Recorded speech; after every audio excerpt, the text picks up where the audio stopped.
वरदा हरी विठ्ठल श्री ज्ञानदेव तुकाराम पंढरीनाथ भगवान की जय। माऊली ज्ञानेश्वर महाराज की जय। जगद्गुरु तुकाराम महाराज की जय। यज्ञात्वा न पुनर्मोह मेवं यास्यसि पाण्डव येन भूतान्यशेषेण द्रक्ष्यस्यात्मन्यथो मयि। नमामि सद्गुरुं शान्तं सच्चिदानन्दविग्रहं पूर्णब्रह्मपरानन्दमीशमालन्दिवल्लभम्। नमो सद्गुरु तुकया ज्ञानदीपा, नमो सद्गुरु सच्चिदानन्दरूपा, नमो सद्गुरु भक्तकल्याणमूर्ती, नमो सद्गुरु भास्करा पूर्णकीर्ती। अखण्डमण्डलाकारं व्याप्तं येन चराचरं तत्पदं दर्शितं येन तस्मै श्रीगुरवे नमः। जयांचे किलिय स्मरण होय सकळ विद्यांचे अधिकरण, तेची बंधू श्रीचरण श्रीगुरूंचे ते नमस्कारोनी आता। यज्ञात्वा न पुनर्मोह मेवं यास्यसि पांडव येन भूतान्यशेषेण द्रक्ष्यस्यात्मन्यथो मयि। ग्रंथराज ज्ञानेश्वरीच्या 4थ्या अध्यायाचा विचार आपण करतो आहोत आणि या 4थ्या अध्यायातील 35व्या क्रमांकाचा हा श्लोक आहे। या श्लोकाचा अन्वय आणि अर्थ एकदा आपण पाहूयात। पांडव यत ज्ञात्वा पुनः एवं मोहम न यास्यसि येन भूतानि अशेषेण आत्मनि अथो मयि द्रक्ष्यसि। हे पांडव, हे अर्जुना, यज ज्ञात्वा, जे जाणल्यानंतर, म्हणजे जे ज्ञान, ज्या ज्ञानाचं वर्णन केलेलं आहे ते ज्ञान जाणल्यानंतर पुनः पुनरपि पुन्हा एवं मोहम न यास्यसि, अशा प्रकारच्या मोहाला तू प्राप्त होणार नाहीस। हे अर्जुना, जे ज्ञान जाणल्यानंतर पुन्हा तू अशा प्रकारच्या मोहाला प्राप्त होणार नाहीस। येन भूतानि अशेषेण, ज्या ज्ञानाने सर्व भूते आत्मनी, आपल्या ठिकाणी, आणि अथो मयि द्रक्ष्यसि, एकंदर सर्व भूत स्वतःच्या ठाई आणि त्याचप्रमाणे माझ्या ठाई तू काय करशील, पाहशील। जे हे अर्जुना, जे ज्ञान जाणल्यानंतर पुन्हा तू अशा प्रकारच्या मोहाला प्राप्त होणार नाहीस। आणि येन म्हणजे ज्या ज्ञानाने, ज्या ज्ञानाच्या द्वारे तू काय करशील, सर्व भूते, एकंदर सर्व भूते, अशेषेण भूत, सगळं सर्व भूत मात्र काय करशील, स्वतःच्या ठाई आणि माझ्या ठाई काय करशील, अभेदाने पाहशील। आता मागच्या श्लोकामध्ये तत्वदर्शी असलेले जे आचार्य, त्यांच्याकडून ज्ञान प्राप्त कसं करावं तो मार्ग दाखवला। तद्विधी प्रणिपातेन परिप्रश्नेन सेवया उपदेक्षन्ति ते ज्ञानम ज्ञानिनस्तत्वदर्शिनः। अशा तत्वदर्शी आचार्यांची सेवा करून, त्यांना दीर्घ नमस्कार म्हणजे दंडवत करून आणि आत्मसंबंधी प्रश्न करून ते ज्ञान काय होईल, प्राप्त होईल असं सांगितलं। तर त्या ज्ञानाचं फळ काय ते या श्लोकामध्ये सांगितलेलं आहे। एवढी सेवा करून, तिथं त्यांच्याजवळ वास्तव्य करून, त्यांना प्रश्न विचारून, त्यांना नमस्कार करून, त्यांची प्रसन्नता प्राप्त करून, मग आत्मसंबंधी आपण प्रश्न केल्यानंतर ते आपल्याला ज्ञान देणार आहेत। पण त्या ज्ञानाने काय होणार आहे ते या श्लोकात सांगितलं। पांडव यज ज्ञात्वा, म्हणजे हे अर्जुना, जे ज्ञान जाणल्यानंतर पुन्हा म्हणजे पुन्हा पुनरपि एवं मोहम न यास्यसि, अशा प्रकारच्या मोहाला तू प्राप्त होणार नाही। तुला आता जो मोह झालेला आहे त्या मोहाला तू पुनरपि कधीही प्राप्त होणार नाहीस। पण कधी, हे आचार्य जे आहेत, तत्वदर्शी आचार्य, श्री गुरु संत, त्यांनी ज्ञान दिल्यानंतर, ते ज्ञान जाणल्यानंतर. आणि त्या ज्ञानाने आणखी काय होईल तर सर्व भूत मात्र तू आपल्या ठिकाणी आणि माझ्या ठिकाणी अभेदाने पाहशील. म्हणजे तुझ्या ठिकाणचा भेद काय होऊन जाईल, मिटून जाईल. जयाचेनी वाक्य उजिवडे, जाहले चित्त निधडे, ब्रह्माचेनी पाडे निशंकू होय. जयाचेनी वाक्य उजिवडे, चित्त निधडे जाहले, आणि ब्रह्माचेनी पाडे निशंकू होय. जयाचेनी, ज्यांच्या म्हणजे ज्या संतांच्या, ज्या श्रीगुरूंच्या, वाक्य उजिवडे, उपदेशरूपी उजेडानं. म्हणजे आपण संतांची सेवा करायची, आपण काही अपेक्षित आत्मसंबंधी प्रश्न त्यांना विचारायचे, ते आपल्याला जे उत्तर देतील, म्हणजे जे ज्ञान देतील, म्हणजे जे वाक्य बोलतील, त्या वाक्याच्या उजेडानं, ज्या संतांच्या वाक्यरूपी उपदेशरूपी उजेडानं काय होईल, चित्त निधडे जाहले. चित्त काय होईल, निर्धास्त होईल, निर्भय होईल. आणि ब्रह्माचे निपाडे निशंक होय, ब्रह्माच्या योग्यतेला प्राप्त होईल. ज्या संतांच्या वाक्यरूपी उजेडानं ब्रह्माच्या योग्यतेला प्राप्त झालेलं चित्त निर्भय आणि काय होतं, निशंक होतं. भयही समाप्त होतं आणि कोणत्याही प्रकारचा संशय किंवा शंका त्या चित्तात राहतच नाही. जयाचेनी वाक्य उजिवडे, वाक्य वचन उजिवडे, उजेडानं प्रकाशानं, त्या संतांच्या वचनरूपी प्रकाशानं, म्हणजे ज्या महावाक्याचा बोध संत करणार आहेत, श्रीगुरु करणार आहेत, त्या वाक्यरूपी प्रकाशानं. हे पहा, वाक्य हे प्रमाण आहे आणि प्रमाण काय असतं, प्रकाशक असतं. ते वाक्य काय आहे, त्यांचं प्रकाशक आहे, प्रकाशन करणार आहे, म्हणजे ज्ञान प्राप्त करून देणारं आहे. म्हणून म्हटलं जयाचेनी वाक्य उजिवडे, म्हणजे वाक्यरूपी प्रकाशाने.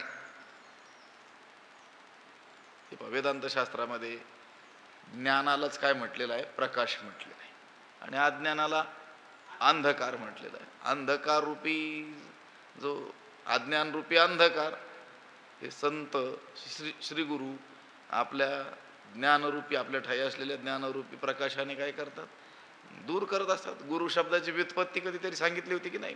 गु शब्दस्तो अंधकारस्य आद्रुकारस्तन्निरोधका, अंधकार निरोधित्वात गुरुरित्य भिधीयते. गु आणि रु असे दोन शब्द आहेत. गुरु, त्यातील पहिल्या शब्दाचा अर्थ आहे अज्ञानरूपी अंधकार, आणि रु शब्दाचा अर्थ आहे ज्ञानरूपी प्रकाश. शिष्याच्या ठाई असलेल्या अज्ञानरूपी अंधकाराचा आपल्या ठिकाणी असलेल्या ज्ञानरूपी प्रकाशाने जो काय करतो, नाश करतो, त्याला तर काय म्हणतात, गुरु म्हणतात. ते शब्दाची त्याचं ऑपरेशन केलं तर त्याच्यात तो अर्थ निघतो. शब्दातच तो काय आहे अर्थ, गुरु.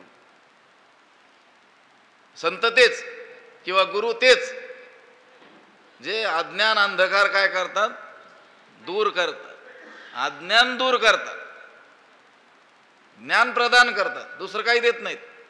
लक्षात आलं? दुसरं तुमच्या प्रारब्धाने तुम्हाला प्राप्त होणारच आहे, पण लोकांना देत नाही, प्रारब्धावर विश्वास नाही. ते मिळवून देणारा गुरु पाहिजे कोणीतरी.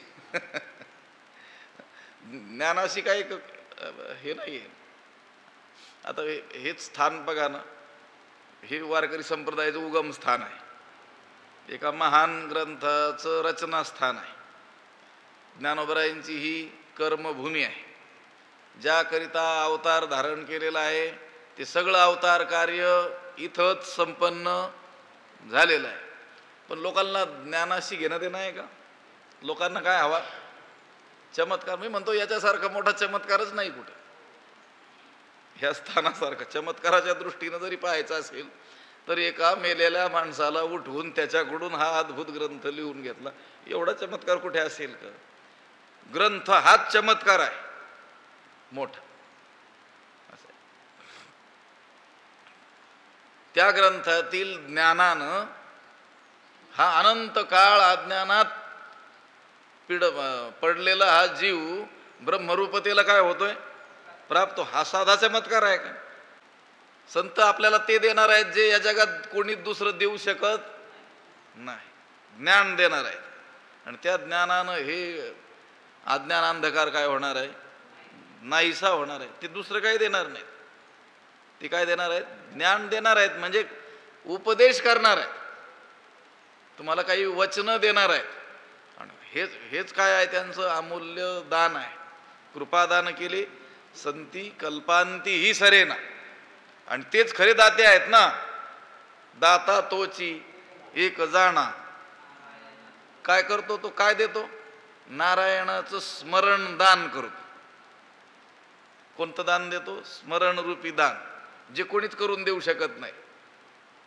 देवाला विसरलेल्या जीवांना पुन्हा देवाचं स्मरण करून देणारे कोण आहेत, संत आहेत. हेच सगळ्यात मोठं काय आहे, दान आहे.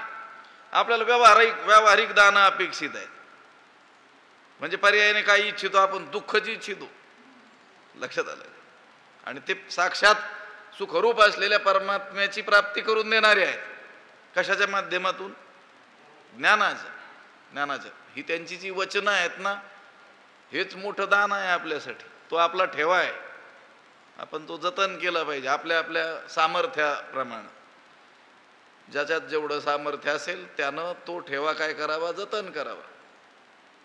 ज्ञानेश्वरी, अमृतानुभव, चांगदेव 65, अभंग गाथा, हरिपाठ, हे जे ग्रंथ आहेत ज्ञानोबरायांचे, हा आपल्यासाठी ठेवलेलं काय आहे, ठेवा. आपण आपल्या सामर्थ्यानुसार त्याचं काय करावं, जतन करावं. नाही आपल्याला पूर्ण ज्ञानेश्वरी कंठस्थ करण्याचं सामर्थ्य ना, निदान त्यातील काही ठळक ओव्या तरी काय कराव्यात, आपण कंठस्थ कराव्यात. नाहीतरी दुसरीच काहीतरी अनुपयोगी अनेक गोष्टी काय करून ठेवतो माणूस, पाठ करून. गाणी पाठ करतात लोक.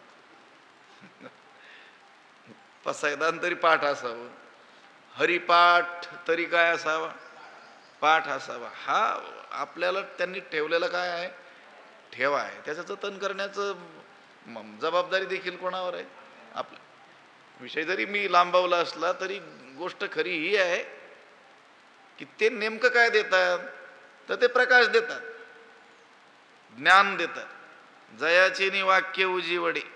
आणि काय होतं त्या संतांच्या उपदेशरूपी उजेडानं, वचनरूपी प्रकाशानं काय होतं, तर झाले चित्त निधडे.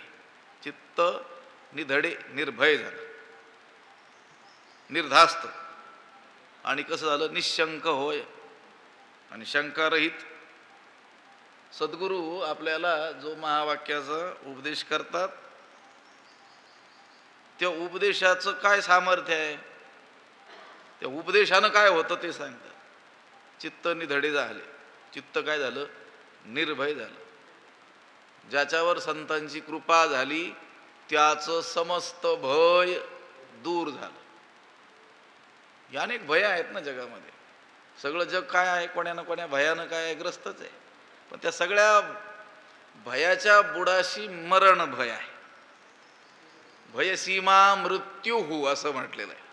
भयाचं अंतिम टोक म्हणजे काय आहे, मरण. ही सगळी जी भय आहेत त्या भयाच्या बुडाशी मरण आहे. म्हणून भीती वाटते लोकांना.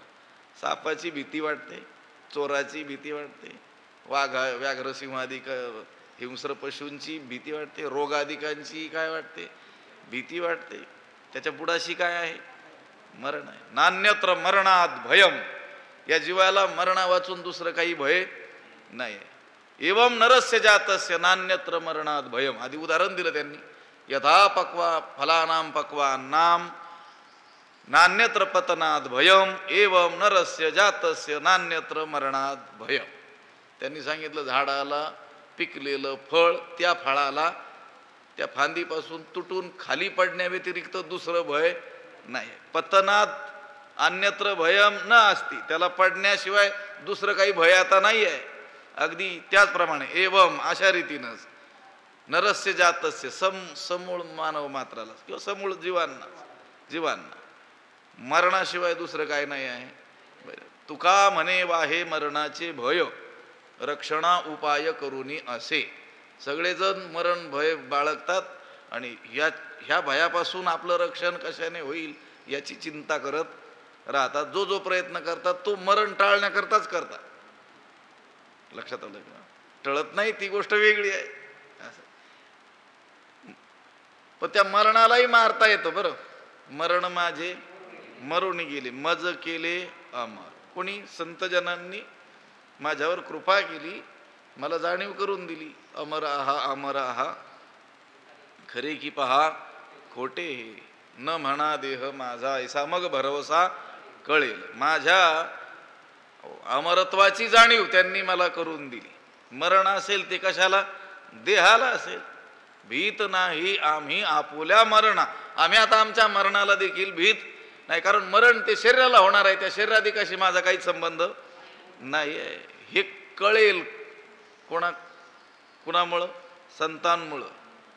हा प्रकाश आपल्या डोक्यात पडेल कशानं? त्यांच्या वचनानं, त्या वचनरूपी प्रकाशानं. हे आपल्याला लक्षात येईल. जयाचेनी वाक्य उजीवडे, ज्या संतांच्या उपदेशरूपी उजेडानं चित्त निधडे झाले. चित्त काय झालं? निर्धास्त झालं, निर्भय झालं, निशंक होय, संशय रहित झालं.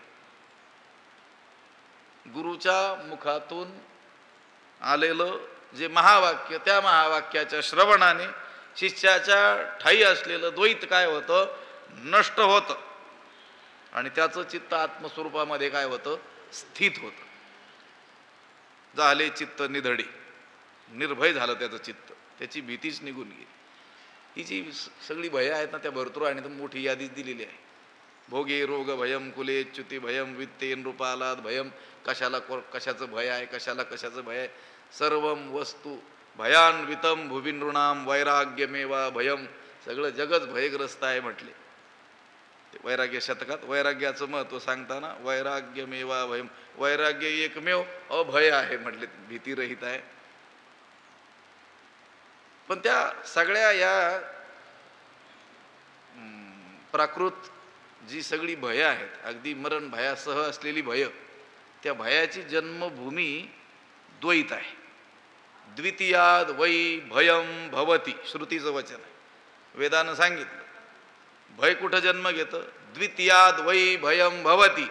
या श्रुतीचा अनुवाद केला ज्ञानवरायणी. आणि दुजे जव जव घडे तव तव संसार भय जोडे. हे देव आपुलेनी तोंडे बोलती वेदे. वेदात बोललेलं आहे, देवानंच बोललेलं आहे.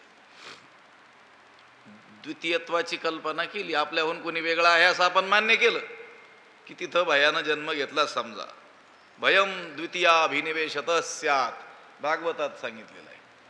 द्वितीयत्वाचा अभिनिवेश केला की भयानं जन्म घेतलाच समजा. नाथ महाराजांनी सुंदर लिहिलेलं आहे, भयाचे जनक द्वैत भान. भयाचे जनक द्वैत भान, द्वैत जनक माया जान, माया निवर्तक ब्रह्मज्ञान ऐ संत सज्ञान बोलती. नात्मा सोपी भाषा आहे.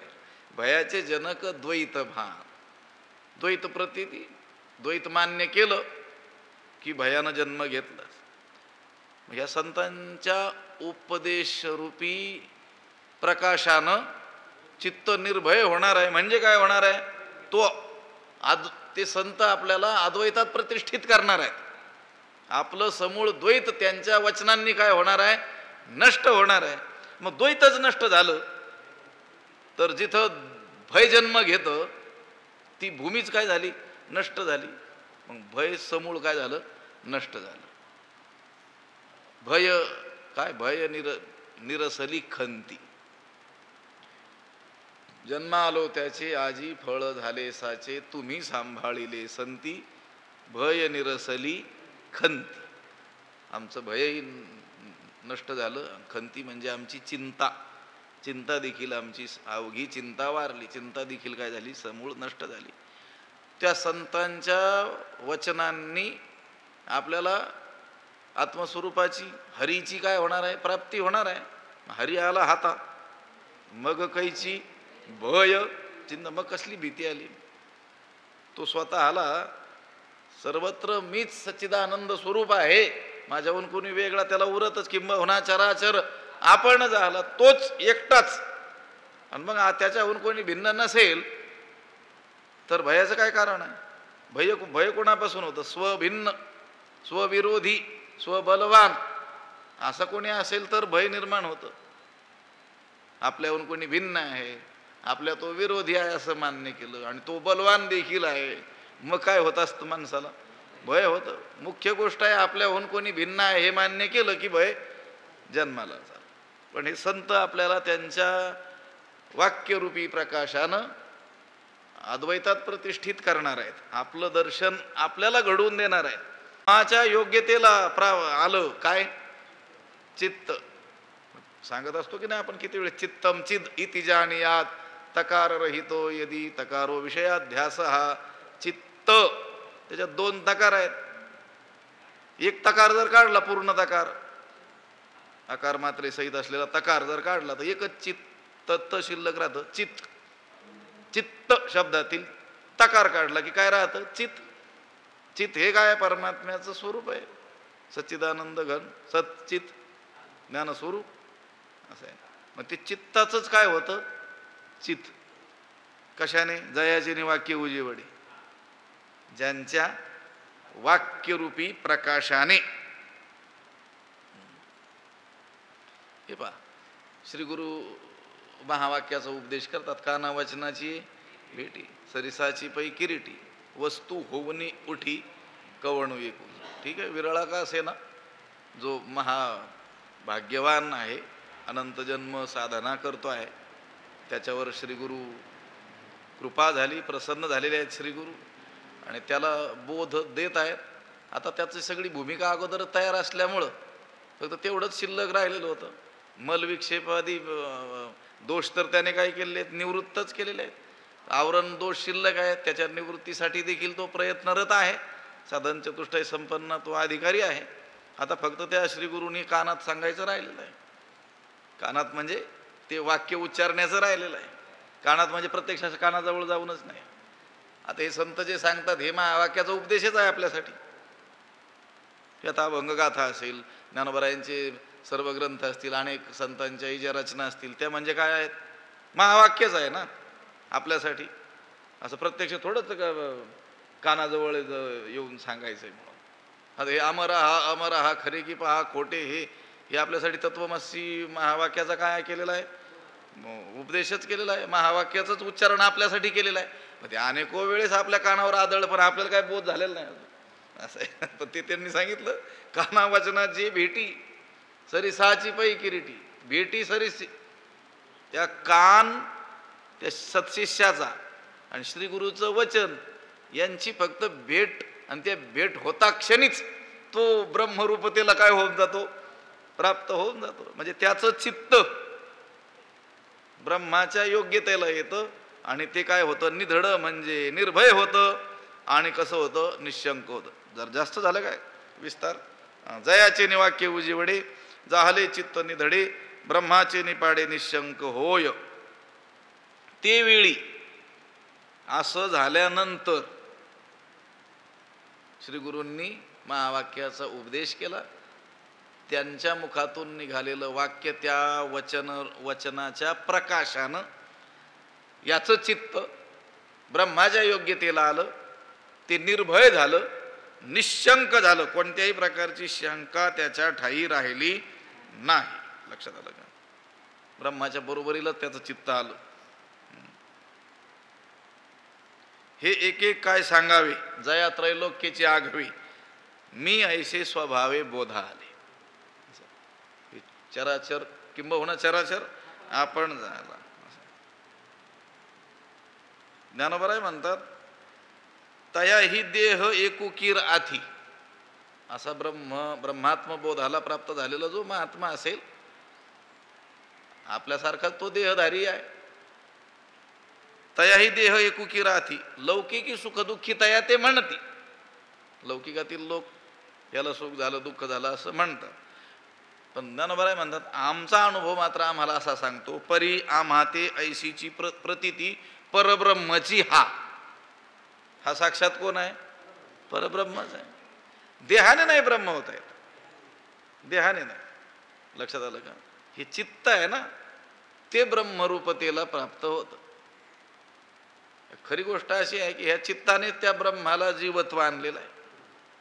चित्त मन एका अर्थीच वापरलेले काय आहेत शब्द आहेत. जयाचेनी संगे जयाचेनी संगी जीव वस्तू, वायामन हे नाव हिरवी कल्पनाची सावे, जयाचेनी संगे जीव दशा वस्तू. म्हणजे जीव दशा वस्तूला ज्याच्या संघामुळं काय झाली प्राप्त झाली, ते मन, त्या मनाचा मनपणाच काय झाला नाहीसा झाला. ते बरोबरीला आलं कोणाच्या? ब्रह्माच्या. ब्रह्माचे निपाडे निशंक होय. पण कशामुळे झालं हे लक्षात ठेवा. जयाचे वाक्य उजीवडे, ज्या संतांच्या मुखातून निघालेल्या वाक्याच्या प्रकाशाने, उजेडाने. आणि हे ज्यावेळेस घडतं ते वेळी आपण पेया सहिते ये अशेषही भूते माझ्या स्वरूपे अखंडिते देखशील तू. ते वेळी, त्यावेळी आपण पेया सहिते आपणासह ये अशेषही भूते, ही सर्व भूते माझ्या स्वरूपी, माझ्या स्वरूपामध्ये तू अखंडिते देखशील, तू निरंतर पाहशील. त्यावेळी तू आपण पेया सहिते म्हणजे आपल्यासह, आपल्या आत्म्यासकट ही सर्व भूत मात्र भूत माझ्या स्वरूपाशी अभिन्न असलेली तू पाहशील. त्यावेळी तुला सर्व अभिन्नत्वाचं काय होईल? ज्ञान होईल. त्यावेळेस भेद हा औषधालाही शिल्लक राहणार नाही. सगळीकडे अभेदाचीच काय येईल तुला प्रतीती येईल. ते वेळी बरं, त्यावेळी म्हणजे त्या श्रीगुरूंनी महावाक्याचा उपदेश केल्यानंतर ह्या अशा अवस्थेवर जो तो साधक येईल, मी परब्रह्म स्वरूप आहे या अनुभवावर भगवंत म्हणतात. त्यावेळी त्या श्रीगुरूंनी उपदेश केल्यानंतर तू ज्यावेळेस या अनुभवावर येशील की मी परब्रह्म स्वरूप आहे, त्यावेळी तू काय करशील? स्वतःसह या समस्त भूतमात्राला माझ्या स्वरूपातच पाहशील. म्हणजेच आपणा सकट हे सर्व विश्व तुला ब्रह्मरूपच दिसेल. हे अगोदर ज्ञान होईल. श्रीगुरु सांगतील ना तू ब्रह्म आहेस, मग तोही काय म्हणेल अहम ब्रह्मास्मी. आणि तत्क्षणीच त्याला लगेचच अव्यवहित उत्तर क्षणी मध्ये कोणताही विलंब न लागता लगेच त्याला ज्ञान होईल. मी ब्रह्म आहे तर हे सगळंच काय आहे? ब्रह्म आहे. आदौ ब्रह्माहमस्मी इति अनुभव उदिते खलविदम ब्रह्म पश्चात. भगवान भाष्यकार शंकराचार्यांनी म्हटलेलं आहे. आदौ अगोदर, ब्रह्माहमस्मी अहम ब्रह्मास्मी इति अनुभव उदिते, अशा प्रकारचा अनुभव त्याला आला. कशा प्रकारचा? मी ब्रह्म आहे. त्याच्यानंतर लगेचच खलविदम ब्रह्म, सर्वम खलविदम ब्रह्म, हा काय येईल? त्याला अनुभव येईल. आता अनेक लोक आपल्याला केवळ मुखानं अहम ब्रह्मास्मी असं म्हणताना दिसतील. मग जर तू ब्रह्म आहेस मग बाकीची काय भूत आहेत का? तू काय म्हणतोस? अहम ब्रह्मास्मी, मी ब्रह्म आहे. ब्रह्म केवढा आहे? त्याच्या वाचून काय आहे दुसरं? एकमेव काय आहे? एकमेव अद्वितीय ब्रह्म नेह नानास्ती इह किंचन नाना न असती. ते ब्रह्मच ब्रह्म आहे. येथे त्याच्याशिवाय किंचितही दुसरं काहीच नाहीच आहे. आणि मग ते ब्रह्म जर तू आहेस तर तुला दुसरे दिसतात कसे? भिन्नत्वानं तुला अनुभव कसा काय येतो? तू ब्रह्म आहेस याचाच अर्थ सगळंच काय आहे? ब्रह्म आहे. पण हे अनुभवावर गेल्यानंतरची गोष्ट आहे. नाहीतर तू स्वतःला मी ब्रह्म आहे असं मानेल आणि दुसऱ्याचं काय करत राहील? कोण्याही जीवाचा न घडो मत्सर वर्म सर्वेश्वर पूजनाचे. तू दुसऱ्याचं मत्सर करत राहील, दुसऱ्याला अज्ञानी समजत राहील. अरे तुझ्या दृष्टीनं अज्ञानी तरी कसा काय शिल्लक राहिला? मग तू जर त्या अनुभवावर पोहोचलेला आहे तर तुला परब्रह्माशिवाय काहीच प्रतीतीला येऊ नये. लक्षात आलं का? जिकडून हरीची या दासा हरी दाही दिशा, सगळीकडे त्याला प्रतीती जेथे तेथे देखे तुझीच पाऊले त्रिभुवन संचले विठ्ठला गा. त्याला सर्वत्र प्रतीती यावी. कशाची? परमेश्वराची, म्हणजे त्याची स्वतःचीच. मीच सगळीकडे काय आहे, भरून उरलेलो आहे, अशी त्याला काय यावी? प्रतीती यावी. म्हणून गा या परी ब्रह्मादी पिपिलिकावरी मी वाचून दुसरी गोठी नाही. ब्रह्मदेवापासून मुंगीपर्यंत सगळीकडे मीच मी व्यापलेलो आहे, अशी त्याला काय यावी? प्रतीती यावी. असं येते तेवेळी. कधी येते? तेवेळी. तेवेळी म्हणजे श्री गुरूंच्या वाक्यरूपी प्रकाशानं चित्त ज्यावेळेस ब्रह्मरूपतेला प्राप्त होतं आणि संपूर्ण भय नष्ट होतं आणि सर्व शंका काय होतात? दूर होतात. त्यावेळी गोष्ट सांगितलेली आहे. ते वेळी आपण पेया सहिते ये अशेषही भूते माझ्या स्वरूपे अखंडिते देखसी तू. त्यावेळी तू आपल्या स्वतःसह आत्म्यासकट ही सर्व भूत माझ्या स्वरूपाशी अभिन्न असलेली तू काय करशील? पाहशील. ऐसे ज्ञान प्रकाशे पाहेल तै मोहांधकारू जाईल जै श्री गुरुकृपा होईल पार्था गा. गा पार्था म्हणजे अरे अर्जुना, जय श्री गुरुकृपा होईल, जेव्हा श्री गुरूंची कृपा होईल. तै ऐसे ज्ञान प्रकाशे पाहेल, तेव्हा अशा ज्ञानाच्या प्रकाशाने काय होईल? पाहेल, उजाडेल तुला. हे अद्वैत ज्ञान उदयाला येईल, उदित होईल. अरे अर्जुना, जेव्हा श्री गुरूंची कृपा होईल तेव्हा अशा ज्ञान प्रकाशे, ज्ञानाच्या प्रकाशाने तुझ्या अंतकरणात पाहेल म्हणजे उजाडेल, उजाडलं जाईल. आणि काय होईल? मोहांधकारू जाईल, अज्ञानरूपी अंधार, मोहरूपी अंधार काय होईल? नाहीसा होईल. ऐसे ज्ञान प्रकाशे पाहेल तै मोहांधकारू जाईल. ज्यावेळेस श्री गुरुकृपा होईल आणि अशा प्रकारच्या ज्ञानरूपी प्रकाशाने उजाडेल, त्यावेळेस तुझ्या ठाई असलेला मोहरूपी अंधकार काय होईल? नष्ट होईल. मोहांधकार म्हणजे अज्ञानरूपी अंधकार. हे पहा, मोह म्हणजे काय त्याचा विचार केलेला आहे थोडासा आपण पहिल्या अध्यायाचा विचार करते वेळी. अनित्य, अशुद्ध, दुःख स्वरूप अशा या देहादी अनात्म वस्तूंच्या ठिकाणी नित्य, शुद्ध आणि सुखरूप अशी बुद्धी होणं, त्याला काय म्हणतात? मोह म्हणतात. लक्षात. त्यालाच अविद्या म्हणतात, त्यालाच अविवेक म्हणतात, त्यालाच अज्ञान म्हणतात, किंवा त्यालाच काय म्हणतात? मोह असं देखील म्हणतात. मोह वैचित्य नावाचा धातू आहे, वेड होणं या अर्थामध्ये. मोहित होणं म्हणजेच काय? वेड होणं. वेडा कोणाला म्हणतो आपण? जो शहाणा नसतो त्याला काय म्हणतो आपण? वेडा. म्हणजे शहाणी माणसं जो व्यवहार जसा करायचा असतो तसा करत असतात आणि त्याच्या उलटा व्यवहार जो करतो त्याला लोक काय म्हणतात? हा वेडा झाला की काय म्हणतात? लक्षात आलं का? मोहित होणं म्हणजे काय होणं? वेड होणं. देवासाठी वेड झालं तर चांगलं आहे म्हणा, पण देवासाठी नाही होत कोणी. अनित्य, अशुची,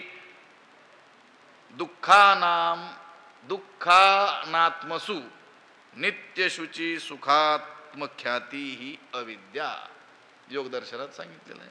अनित्य, अशुची, दुःख स्वरूप आणि अनात्म वस्तूंच्या ठिकाणी नित्य, शुद्ध, सुखरूप आणि आत्मबुद्धी होणं, याला काय म्हणतात?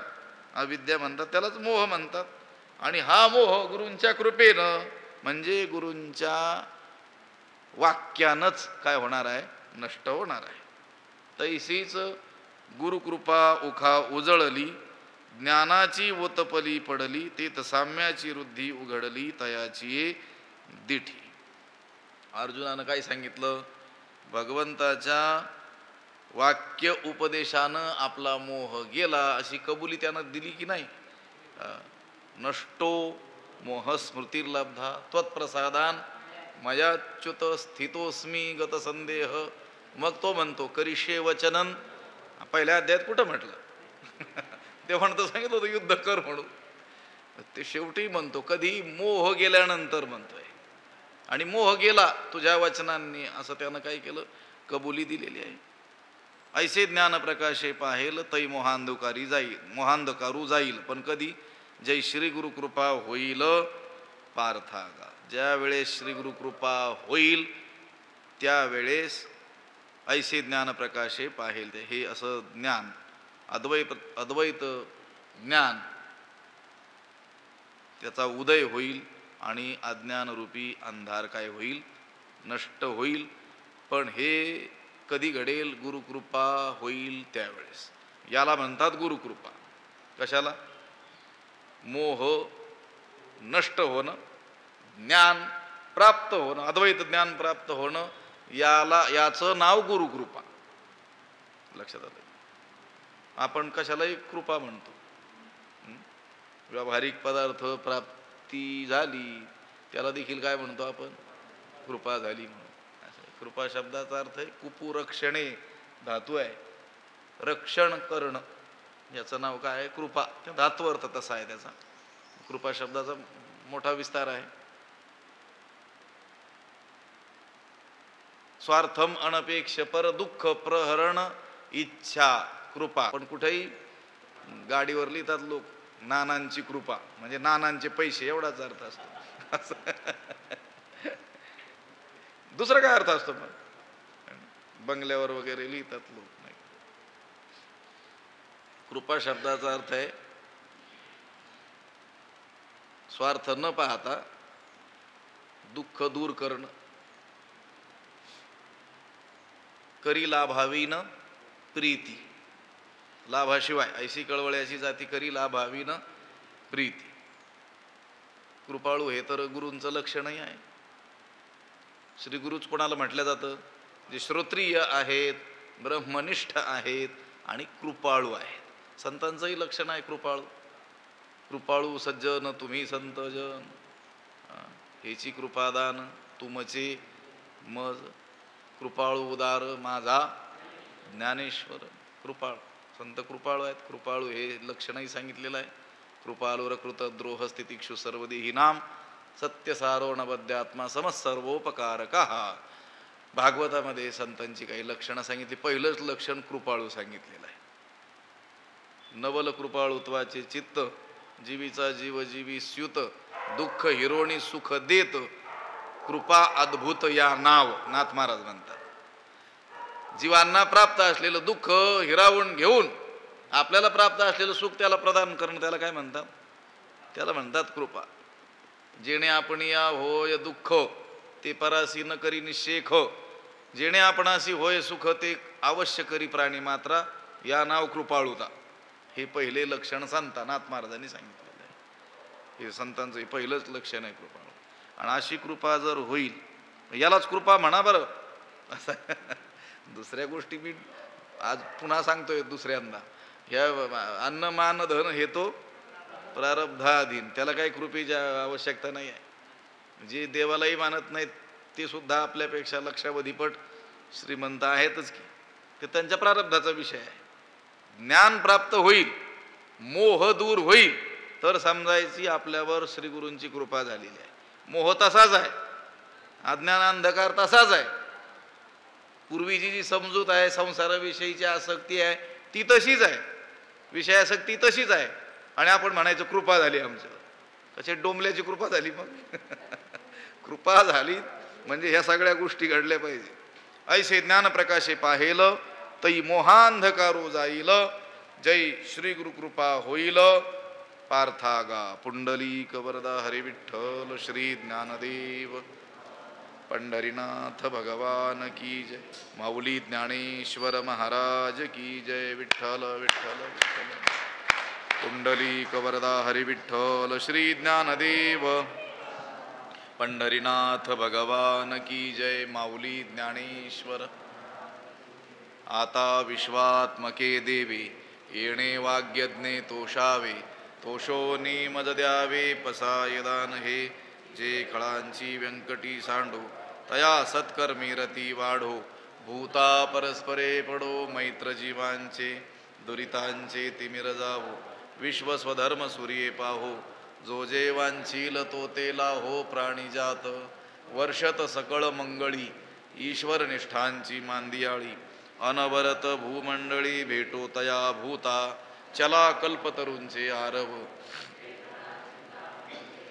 बोलते जे अर्णव पियुषांचे चंद्रमे जे अलांछन मार्तंड जे तापहीन ते सर्वाही सदा सज्जन सोयरे होतू किंबहुना सर्व सुखी पूर्ण होवणी तिही लोकी भजिजो आदिपुरुखी अखंडित आणि ग्रंथोपजीविये विशेषी लोकी इये दृष्टादृष्ट विजय होवावेजी एथ म्हणे श्री विश्वेश्वरावो हा होईल दान पसावो येणे वरे ज्ञानदेवो सुखिया येणे वरे ज्ञानदेवो सुखिया झाला येणे वरे ज्ञानदेवो सुखिया झाला पुंडलीक वरदा हरी विठ्ठल श्री ज्ञानदेव पंढरीनाथ भगवान की माऊली ज्ञानेश्वर जगद्गुरु तुकाराम महाराज शांती ब्रह्म एकनाथ महाराज की जय सद्गुरु बंशी महाराज सद्गुरु जोग महाराज की जय।